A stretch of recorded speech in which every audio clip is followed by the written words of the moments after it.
Magandang araw po sa inyo lahat. Ako po si Christian Esguera and welcome po sa special Facts First episode ngayong araw po. Alam niyo po, meron po tayong importanteng pag-uusapan dahil habang abala po yung karamihan sa atin para po sa paparating na May 2025 synchronized national and local elections, meron po isang napakalaking development.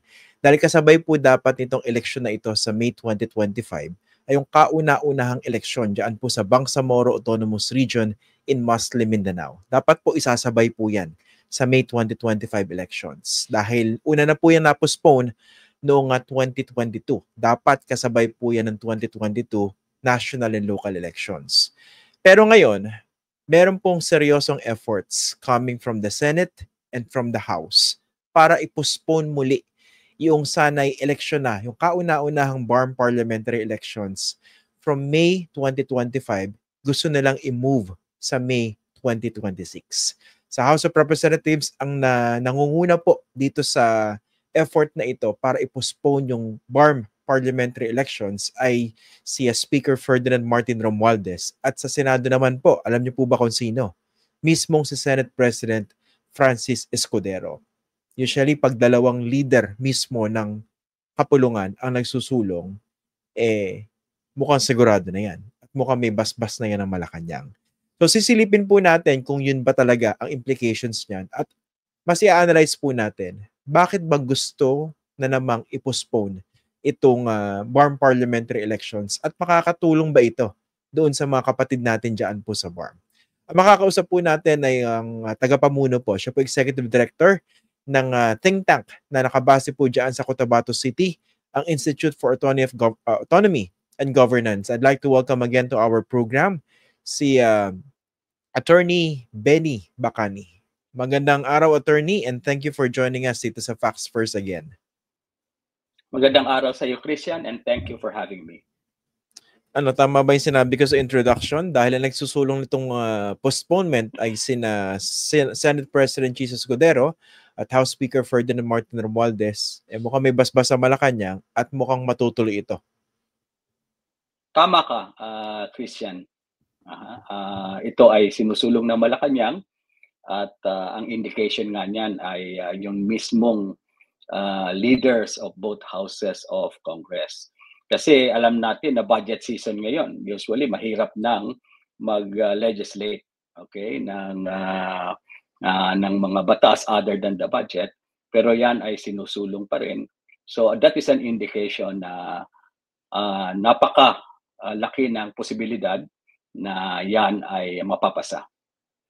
Okay, pag-usapan natin ito. No? Unang-una, yung timing. Bakit biglang isinusulong yung postponement na naman ng BARM elections less than a year before the elections? Sa Mayo na dapat yan eh.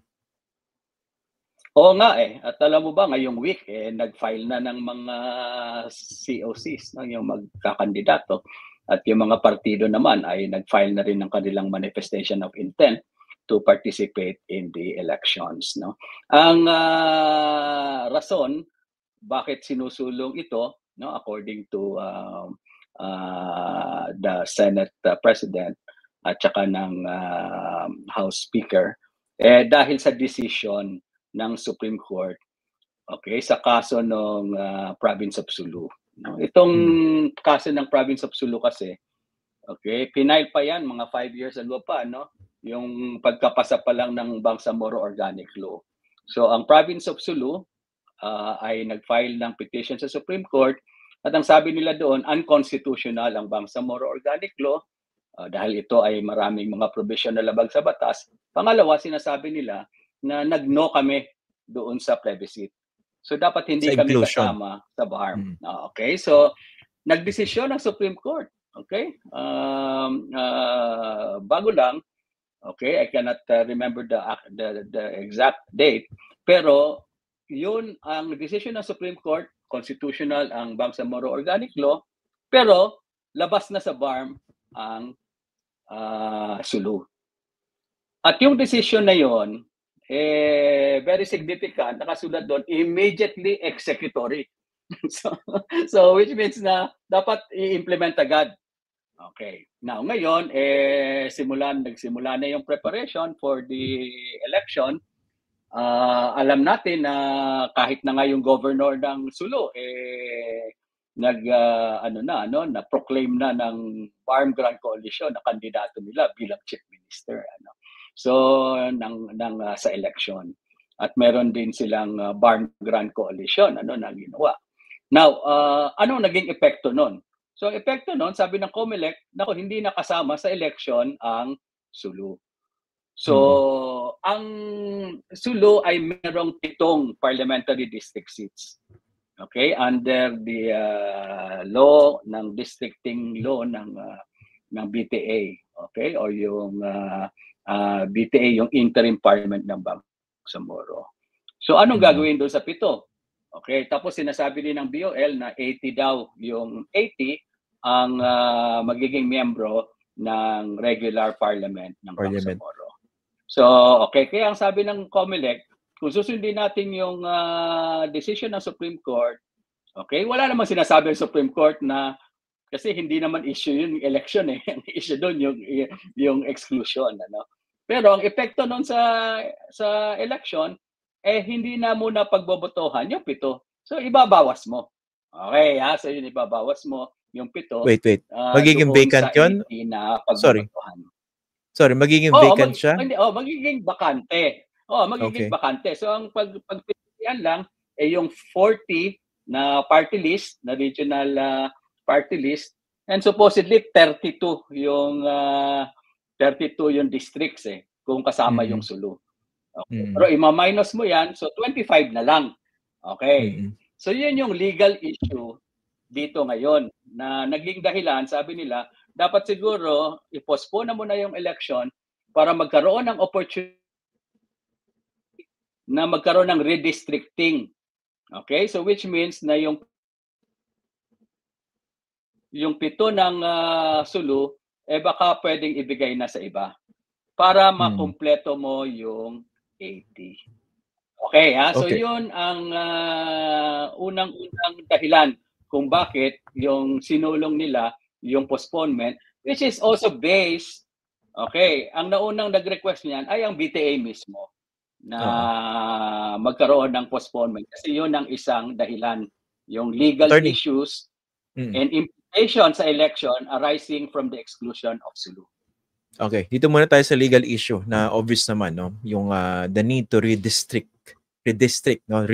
the districts. Hindi ba aabot kung gawin yan ngayon between now and election day without having to postpone the elections? Ang problema, Christian, executory yung decision pero hindi final. Bakit? Kasi merong motions for reconsideration na naka-file. Okay? 5 yata. So yung BARM nag-file, Solicitor General nag-file. Okay? Merong mga private persons na nag-file. Okay? So hindi pa rin yan final. So which means na hindi pa rin talaga magawa yung redistricting kasi hindi pa naman yung final yung decision ng Supreme Court. Paano pag sinabi ng Supreme Court, nagkamali kami. Okay? Ibabalik namin yung Sulu. Okay? Although unanimous nga yung decision ng Supreme Court, medyo mahirap. Pero so technically, hindi pa. Okay. Hindi ka pa pwede. Yun din yung sinasabi ko. Ang problema mo naman sa extension, how sure are you na within that 1-year period, magkaroon ng finality yung decision? Paano pag walang decision ng Supreme Court? Okay, so ma-extend na naman yung election. Okay, So, ang sinasabi natin dito, meron tayong iniiwasan ng mga legal, ina-address na legal issues, pero the postponement itself, Ian, marami ring legal na complications. Yes, let's go to that. Tama. Pag pinospone na naman, kasi this was postponed noong 2022. Ang dahilan nila, nagkaroon ng pandemic, may mga bagay na hindi na-deliver at pinagbigyan ng Kongreso yung extension. Pero 'di ba naalala natin, pag upo ni President Ferdinand Bongbong Marcos Jr., sinabi niya, dapat matuloy at matutuloy yung election sa 2025. 'Di ba? He said that when he named the new BTA, yung interim government diyan po sa Bangsamoro. Okay, ano yung legal implications naman kung extend uli ng isang taon itong BTA, itong BARM? Yung election kasi ng BARM, okay, has to be synchronized with the local and national elections. So maliwanag na yan in the decision ng Supreme Court doon sa FIDA versus Senate. Nasabi ang talagang intention ng Constitution ay i-synchronize lahat ng election sa Pilipinas except yung sa barangay. Okay? Yung ang election sa BARM regional considered local election yan. So sinabi ng Supreme Court yan. So which means na kung isang taon okay, i-move mo, hindi na synchronize. Okay, so that's hindi na magiging synchronized. At kung gagawin mo naman ang election ng next election would be synchronized sa local and national sa 2028, bababawasan mo yung term of office nung mai-elect mo sa 26, no, magiging 2 years lang. Okay, but the Constitution provides na 3 years yung term of office ng mga local officials, including those in the BARM. Pangalawang implication yan na iyan, may decision na yung Supreme Court sa mga postponement ng elections. Okay, yung decision ni Makalintal na final ni Attorney Makalintal, yung sa barangay election kung matatandaan mo. Okay, dito sa decision na ito, ay talagang very stringent yung requirements ng Supreme Court. Ang postponement mo ay upang mas lalong magbigay ng meaning, okay, doon sa right of suffrage. Okay, ang problema mo dito parang hindi magbibigay ng meaning ito sa right of suffrage, but you're actually suppressing the right of suffrage. Di ba? Kasi hindi ka mag-i-election i-move mo yung election. Kasi pag tiningnan mo naman talaga, no, sa pag-analyze mo, wala namang right of suffrage pa na na-violate doon sa decision ng Supreme Court.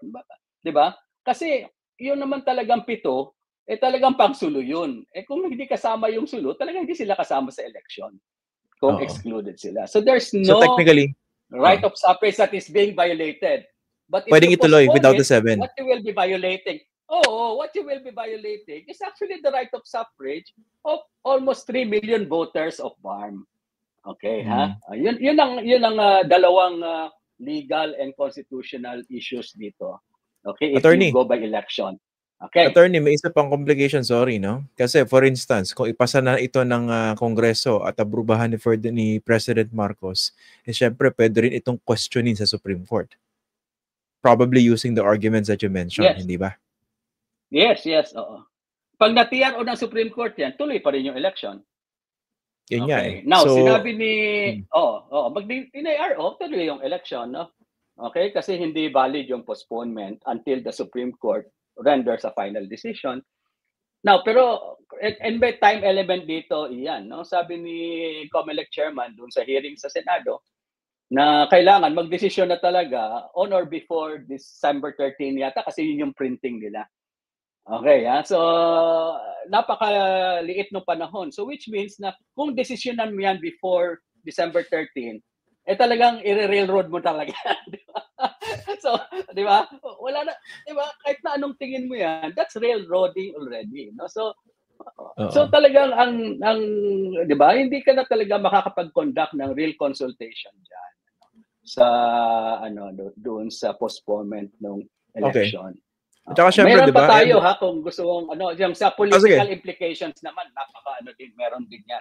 Puntahan natin mamaya yung political implications na I think just as important as the legal implications. Pero dito sa legal implications, no, kung kayo, kasi matagal niya naman tinututukan itong issue na ito, no, kayo po yung think tank na talaga nakababa dyan sa BARM. Ano po ba yung sa tingin nyo dapat gawin? Ituloy na lang o hindi?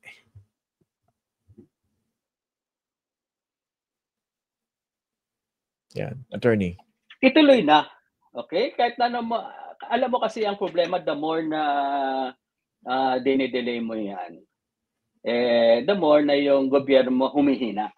Okay? Kasi yung BTA, whether we like it or not, appointed lang yan. Okay? Ng presidente. So hindi malakas yung institutions that we are building. No? Ang foundation of the institutions that we are building is based on yung transactional, no, hindi institutional. And the only way na talagang meron kang strong political institution is meron kang legitimacy ng gobyerno. And the only way you get that legitimacy is by getting the mandate of the people. Ang sinasabi ko dito is that maraming ways of addressing yung sulo, okay, sa election. At tama yung COMELEC na formula. Ang sabi ng COMELEC, sige, mag-election tayo, ibawas namin yung 7, and then later, pwede ka naman mag-special elections eh. Okay? Para makompleto mo yung 80. And by that time, it will now be the regular parliament na that will, do that. At meron na silang mandato na rin.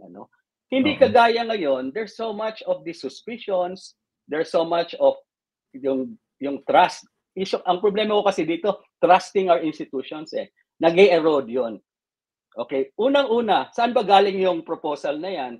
Galing yan sa Bangsamoro Transition Authority. Sino ba unang makikinabang pag may extension? Di sila rin, di ba? Kasi they continue to hold on to office, okay?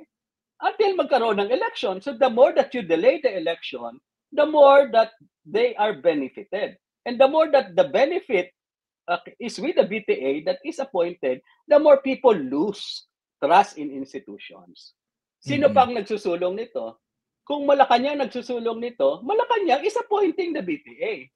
Di ba? So di ba nakikita mo dito? So kaya nga ang aking din dito, ang problema ko talaga dito sa proposal na ito is na-erode yung pagtitiwala ng mga tao not only in our democratic institutions but in our electoral system also.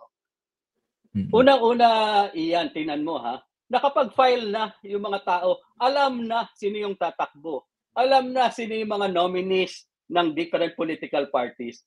Kapag dinelay mo pa yan, naku, political season ka na lang the whole year round, di ba? Di ba? Bakit? Kasi syempre magkakaroon na yan ng polarized na Alam mo na kung sino yung mga tatakbo, sino yung...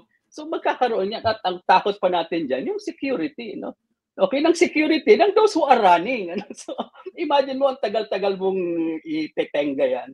Okay, na alam na ganito. So, maghihilaan yan, magkakaroon ng all these negotiations. And in a very volatile situation na napakaraming baril, okay, that will have a very, very bad effect on peace and order. So, yun ang sinasabi ko dito. Baraha yung mga kandidato.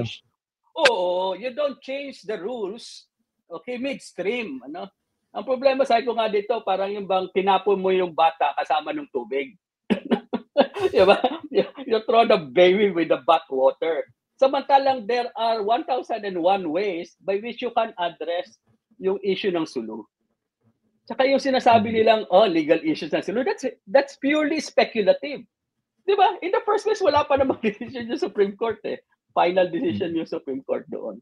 Okay? Okay. At saka, ang inisip ko rito, kasi noong 2022, the reasons cited were valid. Dahil galing tayo sa isang pandemic. Although nandun pa rin yung argument na yun na dapat meron kayong maayos at malakas na mandato galing sa mga tao. Diba? Okay. Pero Congress allowed it ng 2022.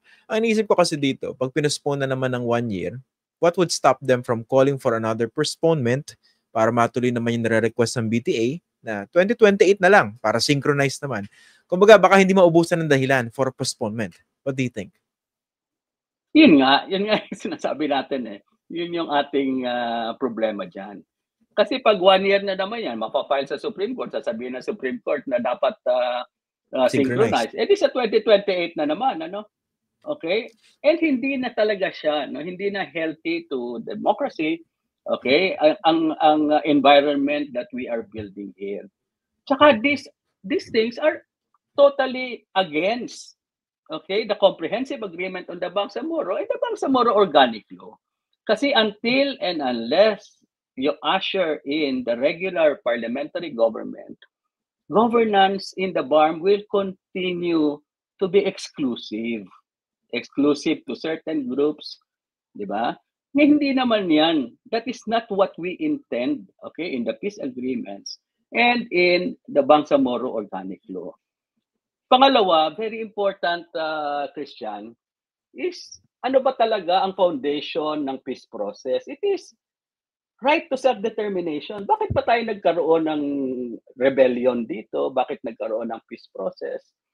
Okay? It's because of the quest for the Bangsamoro people for real self-governance, which means that it's their voice that must be heard.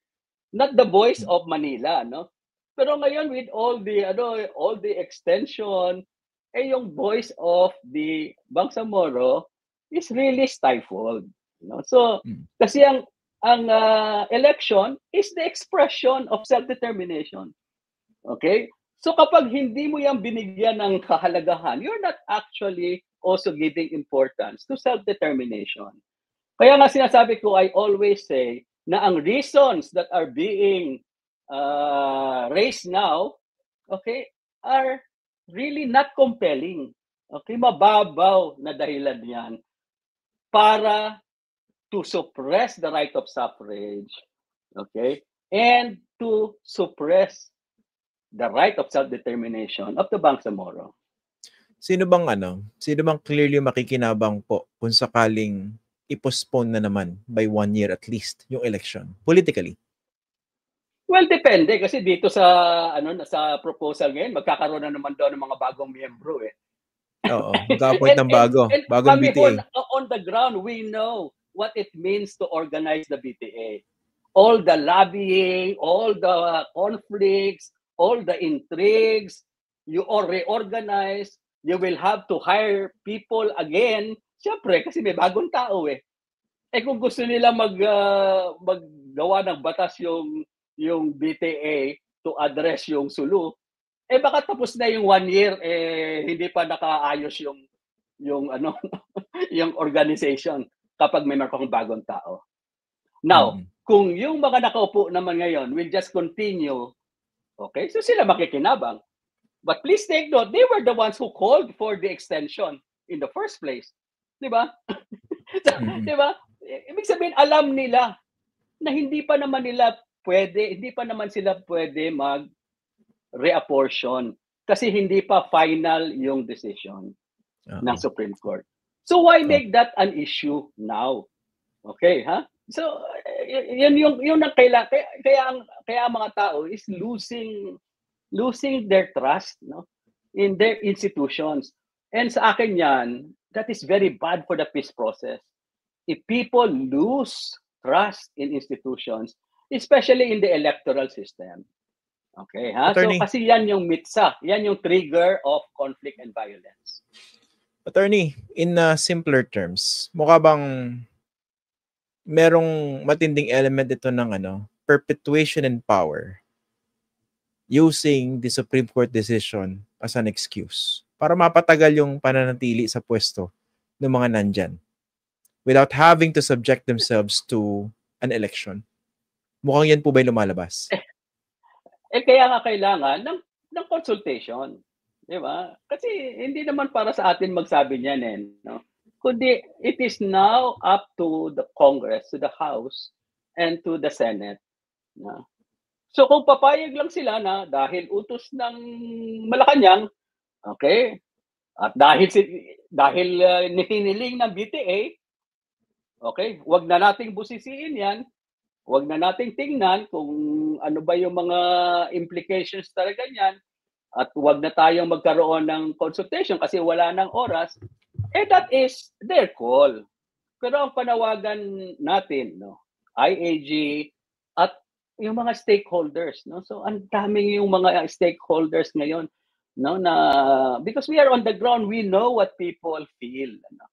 At ang sinasabi nila, ano ba naman to, 'di ba? Ano ba naman to? This is already namang game ito, no? So these are, and at the end of the day, the only way by which people can express their sentiment is through election. Okay? And yun pa yung hindi tinutuloy, no? So, at ang problema ko nga yung 1 year na yan, uncertain nga, tama ka dyan, Christian, no? Very uncertain, no? Kasi nakabase ang rason kasi hindi rin ang daming uncertainty pa rin dyan. Kasi hindi naman sigurado kung magkakaroon ka ng decision ng Supreme Court within that 1 year period, di ba? Either way, mayroon Supreme Court case kung sakasakali. Puntahan natin yung isang napaka-importanting issue pa po, dito sa normalization tract nitong peace process. Ano kaya magiging epekto or magiging impact ng isa na naman pong postponement doon po sa ongoing decommissioning? Iyon pa ang problema, no? Kasi sa hearings sa Senate, narinig ko na si si Secretary Galvez, saying na kailangan yung 1 year to complete the decommissioning. Okay, ha? So may isang element na pinasok na naman dito, no? Kaya nga iba-iba yung narinig mo na rason eh. Ang pinaka-reason nung una is to address yung ang epekto ng decision ng Supreme Court sa election. Okay, with respect to Sulu. Pero meron akong narinig, okay? Ngayon, yung giving time for decommissioning. Now, please take note, in many instances, sinabi ni Secretary Galvez na matatapos yung decommissioning before the elections. Before 2025. Tingnan mo yan. All the declaration, before 2025. Kaya ang dapat na itanong ngayon, bakit hindi natapos? Bakit nga ba? Okay. Kailangan sila sumagot nun. Hindi, anong tingin nyo? Bakit hindi hindi pa natatapos? Ang problema dito, kung unilateral kasi yan kung ayaw kong mag-decommission, sabihin ko lang, ayaw kong mag-decommission, so wala na tayong election for the next 50 years? Ganun ba yun? Pwedeng gamitin pang pang blackmail o pang hostage? Di ba yun ang rason? Samantalang under the agreement, decommissioning should have been completed. May phases yan, even diba? before Stages. The organization, even before the organization of the BTA, or before the election, And the election should have happened, alam mo natin kailan, 'di ba? 2022. 2022. Dapat may election na, dapat yan tapos na yung decommissioning at that time. 'Di ba? So ang point lang dito is if you look at governance ng BARM ngayon, Ian, talaga namang ang gulo-gulo. Hindi mo naman alam sino ba talaga accountable diyan. Okay? Sinasabi natin na yes, the peace process is successful, etc. But if you go down sa ground, you'll see so much of violence, you see so much of dissatisfaction, you see so much of all these complaints of people on the ground. And at the end of the day, tingin ko, dahil wala naman talaga silang real representative in governance Di ba? Wala so ngayon, silang representative because appointed yung BTA twice na. Dahil appointed lang naman yan. So kaya nga talagang for the longest time, sinasabi ng IAG that election is not only part of the peace process, but central to the peace process. And that is something that has to happen. Okay? And it has to happen soonest. At if we allow yung extension na yan, even for mga rason na mababaw, then people will start to we are just making up all these excuses so that we can't have elections. And that is very bad for the peace process and also for building democratic institution in the Bangsamoro. Bilang panghuli, Attorney Benny, kayo po ba yung grupo ninyo nakukonsulta dito sa House o sa Senate? Pagdating dito sa isinusulong na postponement, na-articulate nyo ba yan sa ating mga kongresista tsaka mga senador? Magsasabi tayo ng ating position paper, tinutulungan din natin yung mga iba na ma-articulate yung kanilang position based on their sentiments. Yun ang napakahalaga doon, especially those on the ground. So tingnan na lang, kaya nga ang tayo naman we are an independent ang IAG is an independent. We base our conclusions based on real studies and data.